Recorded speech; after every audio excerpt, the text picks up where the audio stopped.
What's up, ladies and gentlemen? Wolfcryer here, and today we're going to be talking about what's going on in the world of action role-playing games. In a new segment to this channel, I like to call ARPG Update. So we're going to talk about some things for Diablo 3, Path of Exile, Grim Dawn, as well as Guild Wars 2 this week. First up, on the Diablo 3 front, it seems that Season 16 has been very popular and the most popular themed season to date, thanks to the changing up of the whole meta with the Royal Ring of Grandeur taken out and given as a full buff to everybody who's playing the game this season. And it has really changed up the gameplay as far as certain builds, and it has been rather interesting so far, and they're saying that it is the most played themed season since these themes started. And because of that, and because of work that they are doing for the PTR for the upcoming Season 17, Season 16 has been extended and will now end on May 12th. Pretty much putting it at the same length as Season 15-ish, somewhere around there. So we'll have to wait and see when that PTR is going live. I will be doing some testing on it for sure, and hopefully they can come up with something even better for Season 17 as far as the theme goes. I like the Royal Ring buff in Season 16, and I'm hoping that they can extend the mix-up of the game going forward with these theme seasons. At least give us something to work with as far as a little change of pace, because that's pretty much what most Diablo players are looking for. I don't expect a lot of new content coming out of Diablo 3. It pretty much is what it is, but these theme seasons can shake things up and make it interesting for players once again. And now on the Path of Exile news. One of the things that Synthesis has brought with it is a change to the Scarab system, and especially a change to the Delve or Sulphite Scarabs, and these are actually being nerfed, as well as the Breachstones, and people were not really too happy about that. Myself included. I enjoy the Delve. It's one of my favorite things to do in Path of Exile, and yes, I will be playing the Synthesis League when it goes live next week, but I enjoy the Delve. It's my favorite thing that they've introduced to the game. I love farming the Delve for currency. I love pushing myself as far as I can go, that sort of thing. And a lot of other players do as well. And this nerf to the Sulphite Scarab was going to make it harder and harder to amass that Sulphite to get back into the Delve.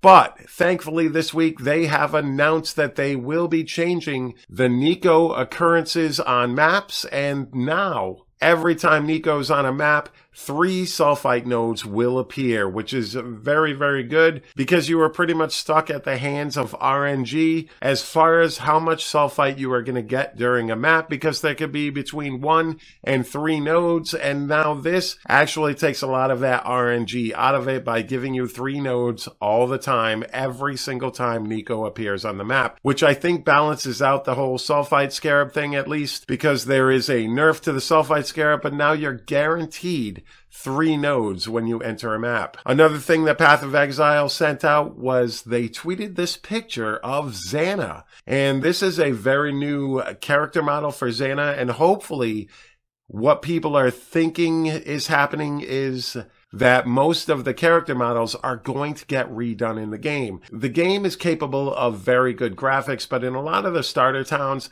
a lot of the NPCs don't look that great. And hopefully this means there is going to be changes coming to those NPCs, coming to all the NPCs in the game, little updated graphics to go with how good this game has become. And their capabilities are always being showcased during their microtransaction skins, etc. So hopefully this can create a graphics overhaul for the NPCs in the game and bring it up to notch with the rest of the game. That would be very cool. Hopefully people are right, and that is what this tweet meant, that certain NPCs are getting updates visually. Let me know down in that comment section if you are looking forward to these new updates to the Delve system. I personally am. And let me know if you'd like to see some updated graphics for these NPCs in the towns, especially in the starter towns, to maybe draw more people into the game, because overall the game is very beautiful. But some of the NPCs are kind of bland, and I think that updating these graphics will draw more people into the game. But Now let's move on to Guild Wars 2. ArenaNet has laid off 143 people. This was at the direction of NCSoft, and ArenaNet and NCSoft are currently merging together into NCSoft West. And this was one of the things that NCSoft did because primarily they're losing money. They're not producing the games that they need to in order to keep up with the games they currently have and service monthly. So they had to do these layoffs because there's nothing coming out of NCSoft. Everything's delayed. They cannot sustain, according to the company itself, its current workforce and still be able to work on future projects. Now, this is one thing that bothers me about NCSoft is it usually has a not so good reputation as far as managing games and managing those games that are produced under its umbrella. And I think overall, NCSoft really just needs to focus on making great games first, because NCSoft is a company that makes some very outstanding games. Guild Wars 2, Ion, the Lineage series. I mean, this is a company that is quite possibly one of the best Eastern game making companies that expands over to the Western market, but a lot of times they fail miserably when it comes to marketing, when it comes to monetization, and this is something that the company really needs to learn how to do, is make those great games first, worry about monetization and how you can screw over the customer later, because I think that overall the company kind of needs to pull its head out of its butt and get to work, because we are anticipating Lineage Eternal, or whatever that is currently being called now, and overall it could be a great game, but odds are NCSoft will run it into the ground like it normally does with most of its titles. I have enjoyed many over the years, as I've said, but unfortunately I end up leaving them due to the company rather than the game itself. Alright, so the last thing today, we are going to talk about Grim Dawn and the latest expansion, Forgotten Gods. Now, I have not watched the trailer whatsoever, so today we are going to watch this trailer together. Now, this is my first time watching this trailer. I definitely love the graphics for Grim Dawn. I've played it a little bit here and there. I never really got into it as far as sinking my teeth really into the game. But overall, it looks absolutely fantastic.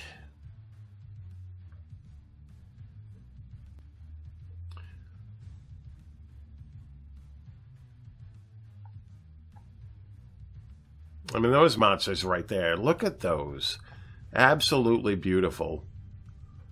They do spend a lot of time with their updates and their expansions.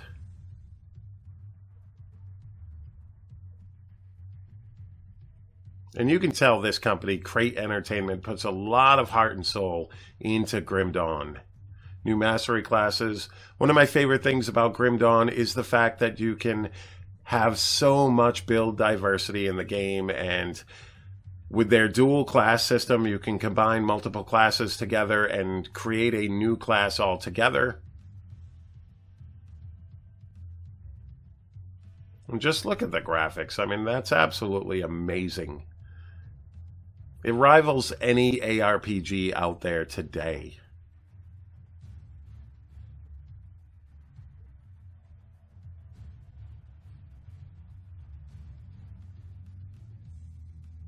Wow. Speeding up the game, it looks like, which is pretty cool. So it's one of the hardest things about the game is the constellation. I never really understood it. Similar to Path of Exile's passive tree, only it's a constellation tree, and that's where your passives are spent.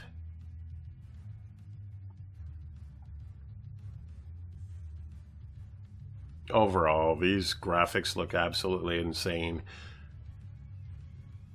I definitely might be picking this up because it looks absolutely fantastic. And like I said, I've played Grim Dawn before and I really enjoyed it. I just didn't have time with playing Diablo 3, and at the time I was still playing Path of Exile, etc.